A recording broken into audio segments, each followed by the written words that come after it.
If the New Testament was written by the apostles, is there any evidence the books can be dated to within the apostles' lifetime?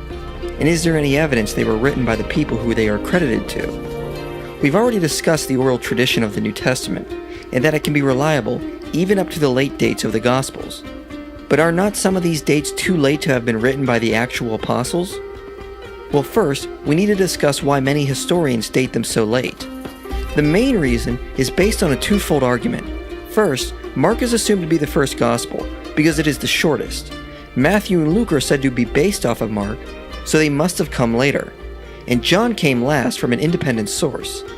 Then, historians point out Mark 13 is a vivid prophecy by Jesus of the destruction of the temple and the surrounding events, which took place in 70 AD. So since the author of Mark speaks so clearly about this event, he must have had prior knowledge of it to be so accurate. I believe this argument is based on a presupposition that Jesus could not have been who he claimed to be. Therefore, he could not have made an accurate prediction that was fulfilled in 70 AD. Therefore, we have to date the Gospels after 70 AD, since Jesus could not predict the future. Not only is that starting with a presupposition, it doesn't seem fair to the text, since there is a lot of evidence which leads to early dates for the Gospels. It could just be that Jesus was echoing the first destruction of the temple by Babylon, and even from a secular standpoint, atheist Maurice Casey argues extensively that Mark 13 should be dated to around 40 AD. Second, it is assumed Mark was first because it is the shortest. However, oral tradition specialist Albert Lord points out oral narrative parallels that we have found doesn't necessarily mean the shorter version is older. It may be the result of practical constraints. Those who argue Matthew was written first argue Mark was shortened for a Gentile audience who would not understand the prophecies of the Old Testament being fulfilled in the Jewish context Matthew constantly refers to. But that is a topic for another video. Third, there is actually a lot of external and internal evidence, which suggests the Gospels were written by the men who they are credited to. Looking at the external evidence, the early church fathers are unanimous that the Gospel of Matthew was written by the disciple Matthew. Mark was written by Mark, the interpreter of Peter in Rome. Luke was written by Luke, the companion of Paul. And John was written by the disciple John. Tertullian, writing around 200 AD in North Africa, tells us that the documents of the Gospels were written by the apostles Matthew and John and apostolic men of Luke and Mark. Prior to that, St. Irenaeus of Lyons tells us Matthew wrote a gospel among the Jews in their own style, while Paul and Peter were preaching in Rome. Then Mark, the disciple of Peter, handed to us the preaching of Peter. Then Luke, a follower of Paul, set forth his own gospel. Later, John, the disciple of the Lord, put out a gospel while residing in Ephesus. So Irenaeus tells us John wrote later than the other three, implying the first three were possibly written around the same time. Clement of Alexandria, writing in Egypt around the same time as Irenaeus, tells us the Gospels with the genealogies came first. Mark was done at request while Peter was preaching in Rome, and that John came last at the urging of friends.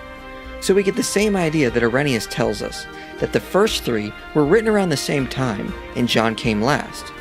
The Muratorian fragment, which dates to the middle of the 2nd century, is a list of an early canon. The first page was lost, however the second page starts with, "at which nevertheless he was present," and so he placed them in his narrative. The third book of the Gospel is that according to Luke, Luke the well-known physician. The fourth of the Gospels is that of John, one of the disciples, to his fellow disciples and bishops, who had been urging him to write. So we are told Luke was third, John was last, and it starts with the same idea church fathers tell us, that Mark was present while Peter was preaching in Rome and wrote down what Peter taught, although the names on the first page are lost. Preserved in Eusebius' Ecclesiastical History is a quote from Papias of Hierapolis, written before 125 AD. This too the elder used to say, Mark, who had been Peter's interpreter, wrote down carefully but not in order all that he remembered of the Lord's sayings and doings, for he had not heard the Lord or had been one of his followers, but later, as I said, one of Peter's. Peter used to adapt his teachings to the occasion without making a systematic arrangement of the Lord's sayings, so that Mark was quite justified in writing down some things just as he had remembered them. For he had had one purpose only, to leave out nothing that he had heard, and to make no misstatement about it. He also says Matthew wrote the Logia in the Hebrew dialect. To whether Papias was referring to the Gospel of Matthew, or an older list of sayings of Jesus, sometimes referred to by scholars as Q, we do not know. Tim McGrew makes an excellent point regarding all this external evidence. If you plot all four church fathers on a map, you see we have wide attestation of the authors of the Gospels from all over the ancient world. This is the kind of testimony we dream of receiving with other ancient documents. When we have multiple authors in different regions all telling us the same general story, we have excellent evidence the Gospels were written by those who they are attributed to. On top of this, we have no other tradition or testimony which attributes authorship to anyone else. There is no competing tradition. Plus, if the Church Fathers just made up authors to attribute to the four Gospels, why is there not unanimous attestation to who wrote Hebrews? Hebrews is truly anonymous, and Church Fathers had to try to guess as to who the author was. If they made up the authors of the Gospels, why not do the same with Hebrews? And also, why not give all four Gospels prominent names? Surely they could have done better than Mark and Luke, who never met Jesus and were later disciples of the apostles. If you're just making it all up, why not pick two of the other disciples? It would have made the Gospels look better instead of attributing them to men who were never considered church founders or disciples of Jesus. Some skeptics try to claim the Gospels cannot be trusted because they do not mention the authors internally, but this was how the majority of ancient biographies were written. The majority of works from the ancient world have to be externally attributed. E.P. Sanders says, "The claim of an anonymous history was higher than that of a named work. In the ancient world, an anonymous book, rather like an encyclopedia article today, implicitly claimed complete knowledge and reliability. It would have reduced the impact of the Gospel of Matthew had the author written, 'This is my version,' instead of, 'This is what Jesus said and did.' So looking at the external evidence, we have good evidence they are written by the apostles and men who they are attributed to. So the claim of later impostors is without evidence and unwarranted. So if we compare this external authorship for the Gospels with other ancient works, we can see how much better off the New Testament is compared to these others. The first person to attribute the Annals to Tacitus is not until St. Jerome. Thucydides' works are not attributed to him until Polybius, over 200 years later. Whereas with the New Testament, we have multiple authors within 150 years, and one author who is less than 50 years from the source, who even testified there were still living disciples in his day. Moving on, we have a lot of good evidence the first three Gospels can be dated to prior to 70 AD. First, none of the Gospels directly mention the destruction of the temple, and this is inconsistent with their style of pointing out things that happened after the fact.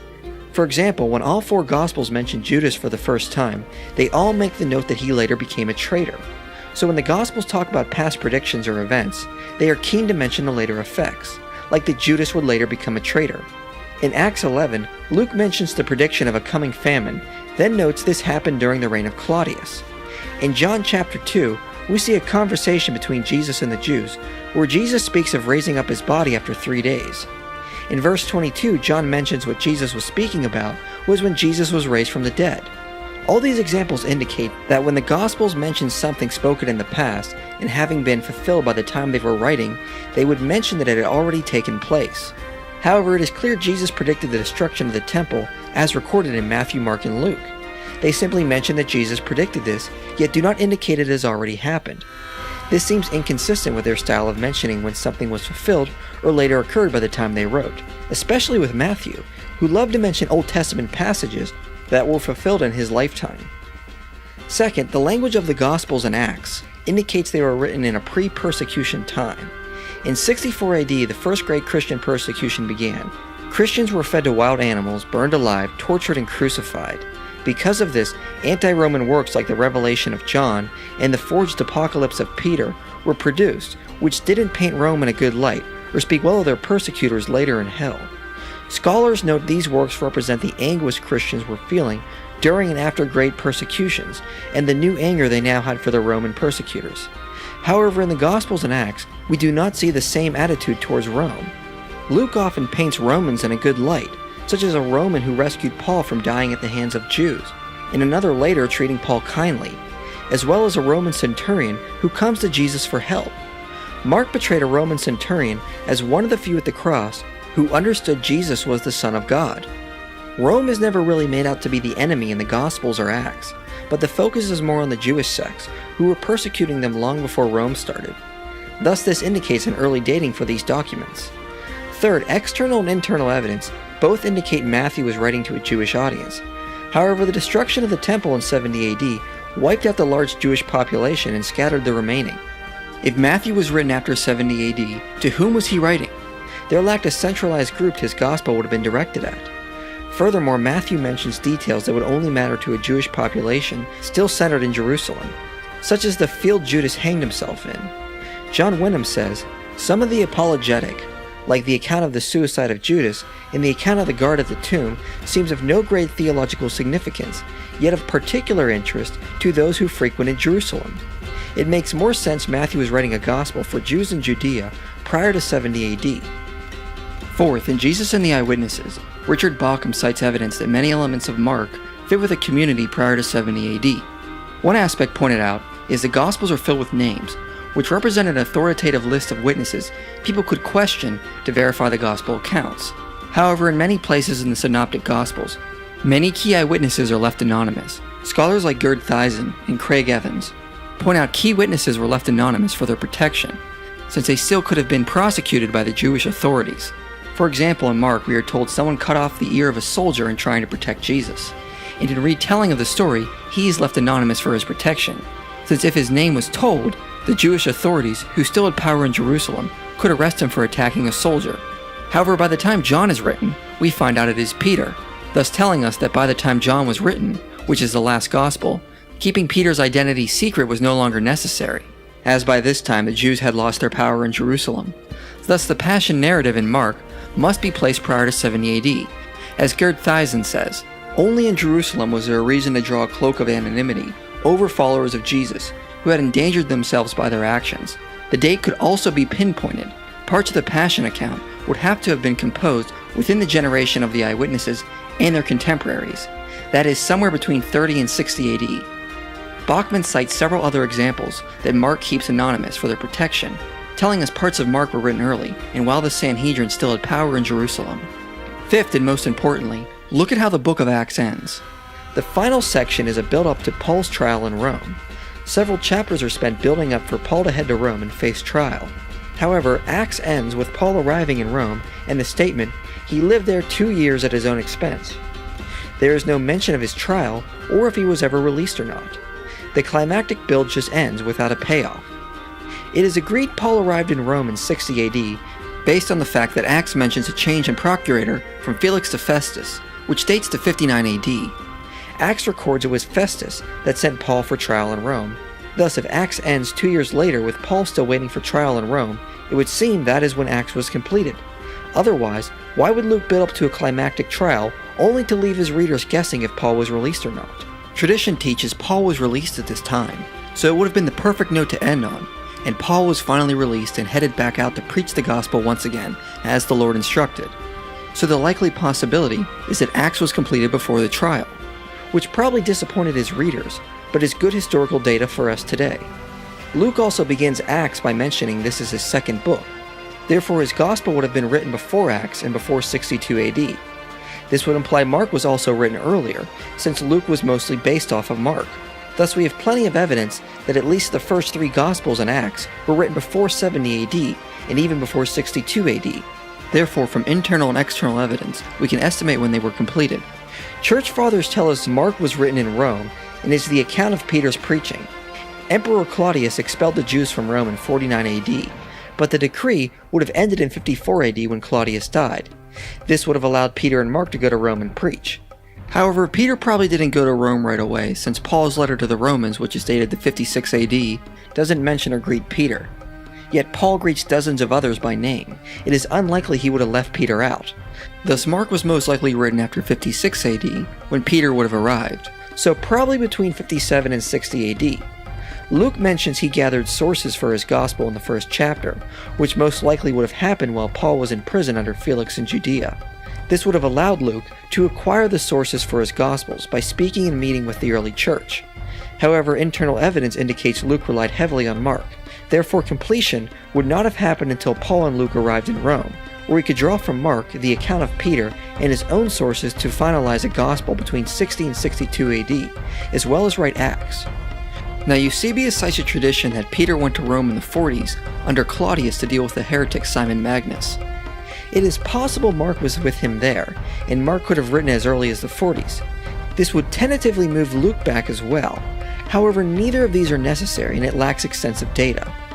Whether Matthew existed prior to Mark or is based off of Mark is debatable. Most scholars believe Matthew was based on Mark. However, from external evidence, there is a possibility Matthew was the first gospel written. Early church historian Eusebius places Matthew as early as 41 AD. However, other church fathers like Irenaeus seem to suggest a later date. Therefore, Matthew was probably written in Judea somewhere around the 50s and 60s in Aramaic, and was later translated in Greek. Some internal evidence may suggest John was written before 70 AD. John 5:2 speaks in present tense of a sheep gate by a pool in Jerusalem, which would not have been there if John was writing after 70 AD. However, external evidence suggests John was written after his exile, and after he completed Revelation. External evidence also indicates John lived well into old age, so he could have written as late as 96 AD. However, the Muratorian fragment says the disciple Andrew was with John when he wrote his gospel, and it is unlikely Andrew would have also lived as long as John. Therefore, John could be dated anywhere between 66 and 96 AD. Church Father Papias, in his statement that Matthew wrote the Logia, may be referring to an early collection of Jesus' acts and statements, which scholars refer to as Q. If this document did exist, it would predate the Gospels, and the writing of it probably would have started during the ministry of Jesus. Matthew, being a tax collector, would not only have known Greek and Aramaic, but would also have access to papyrus for writing. However, there is no agreement on what Q would have contained, and there is not good evidence it even existed. Plus, a study of oral tradition shows it wasn't necessary. The dating of most of Paul's letters is not speculative, as there are generally agreed upon dates. However, we will discuss the other New Testament books in more detail in another series where we can look at each book individually. Generally speaking, though, there is plenty of evidence to date the Gospels and the rest of the New Testament books reasonably within the apostles' lifetimes, and there is no reason to doubt their authorship.